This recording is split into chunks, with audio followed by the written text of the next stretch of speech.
entertainment, news, and politics. It's all right here with Michelle Meow. Welcome back to Swirl, your A through Z, covering the LGBT, LMNOP, and everyone in between show. I'm Michelle Meow, your host. Like us on Facebook, search Swirl Radio, or follow us on Twitter at Swirl Radio. We've been speaking with Bernard Baran, who has been talking about his story. He had been convicted of a crime he did not commit and spent over 20 years in jail. And it all started because a parent did not like that he was gay. Bernard, thanks for joining us tonight. Thank you for having me. So, we were talking just a little bit about how it all happened. And then I did mention and talk to you about, gosh, how did you get through all this, sitting in jail for over 20 years and refusing to give up and needing to maintain your innocence? At any point, did you ever feel like you regretted coming out or that you blamed your sexuality for what happened to you? I did, actually. At some point, I think that everything, I was only 19 when I went to prison, and I didn't really even get a chance to live life. And to go to prison under those kind of accusations, being an innocent man, and as much people as all the negative things that were said about gays back in that time period, I started to believe some of that, same hatred and stuff. And, of course, when I went to prison under those charges, of course, as you can imagine, I was not treated any kinder at all. So not only the cruelty that I, grew up of being gay, an outwardly gay kid, I also grew up, in prison under the assumption that I was a child molester. So that was very difficult. And you asked me how I survived that. I have to tell you, if it wasn't for the love and the belief of my family and the strong connection I've had with my mother, since I told her I was gay, just to let me know that she loved me, and as long as I was her son, and that's all that mattered. Wow. When I told her I was gay. So, I think that, and they're never wavering, no matter what, made me strong. So when the courts dropped the charges in 2009, how have they given back to you? I mean, I know the state gave you some money, which, if the number is right, from what I read, it was like $400,000. That's nothing since, the state has robbed you of the most important years of your life. So what is life like now? Do you feel that you've been fully compensated, and what's next? I think, no, I have not been fully compensated. I think these laws were enacted to protect states from getting multi-million-dollar lawsuits against them for when they wrongfully imprison somebody. We've seen it time and time again. There are some states that only have a $20,000 compensation act. I feel like I don't think they can ever compensate me. I feel now they could be a little bit more humane. And stop continuing the same pattern of behavior and the same, by with this constant, you give me money out of a wrongful conviction act, you clear me of all charges by the courts dropping all charges, the state knows my case, which means they give up to charge me forever, and then you won't expunge my record. This is 27 and a half years later. Let this go by, make this right so I can move on and heal. I deserve that much, and I'm only asking for that, humanity-wise. Let's forget the numbers. They could never repay me monetary. They could never repay my family for all the times we missed. Just be humane at this point is all that we're asking. Give me some finality. What is the issue? What's wrong? Why can't they expunge your record? The charges were dropped. They didn't have enough evidence. You didn't commit the crime. And they're saying they're saying in this compensation act that when they pay you, they're basically admitting no culpability. So everything else that is now in this act, you have to go to court and argue for.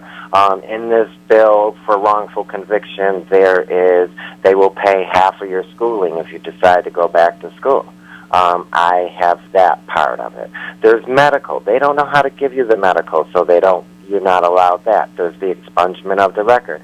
They constantly make you go through all these different stages. It's a waste of taxpayers' money. It continues a very biased, hatred behavior, especially under the conditions that this case started under, a very homophobic, very hatred prosecutor. I think that there has to come a time when the state has to say, we owe the man at least this, Absolutely. Absolutely. So what has life been like, since your release? Has it been difficult?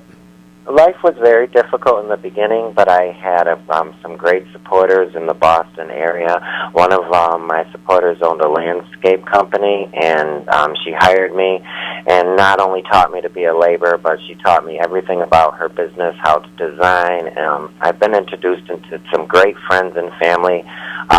When I left prison, I lived with my lawyer and his family for 3 or 4 or 5 months, and I'm very close to them, and I have a great network of people around me. So if I can look back at everything, and in some ways I feel blessed. I feel blessed that I have so many people around me that care and love me and try to nurture me and guide me through this new world, because I was removed from it for 21 years. I left in 1985, and I, wrongfully convicted in 1985, and when I was released was 2006. There's a lot of technology and a lot of change of the world. Right, like Facebook. Yeah, like cell phones.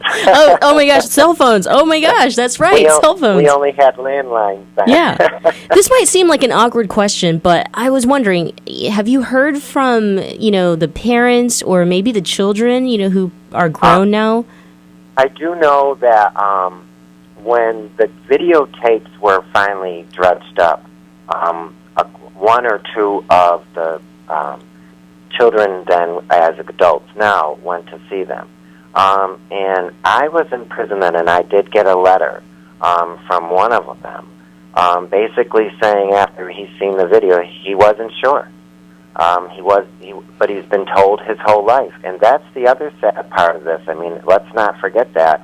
There's some kids out there that the state convinced that, something happened to them. So they grew up their whole life with that imprinted in environmentally and instilled into their minds. So they had their own difficulties. And the sad part about it, and if you look at this case, anybody, all your listeners, can look at it at the ncrj.org, and very detailed, and they've sponsored other cases, and they can see the criminal acts that I think have profoundly been going on in this case.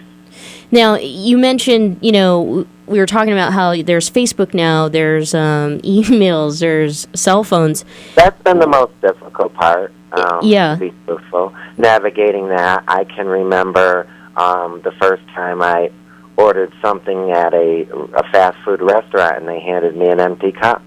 That wasn't, I never knew that, they didn't have fountains on the outside, going to a bathroom where the fountain runs by itself. Very simple things that were very, like walking into a room. When I moved into my attorney's house, I couldn't even find light switches. Wow. Because I was in a one room, that one cell with a 6 by 8, and there's not much.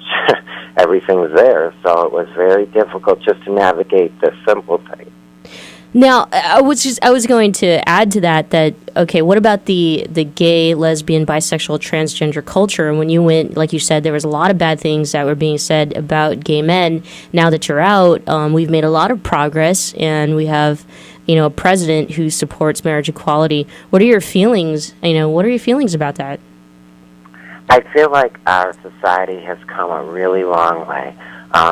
When when this case came up, a lot of the gay culture ran away from it because of the putting that back then in the 80s they connected gay men with boys or with young men, and it's so far from the truth. And there was a lot of negative thought with the AIDS crisis. I remember when my case was going on, they would run an article about me and then they would talk about AIDS and gays in something right next to me in the local paper, constantly.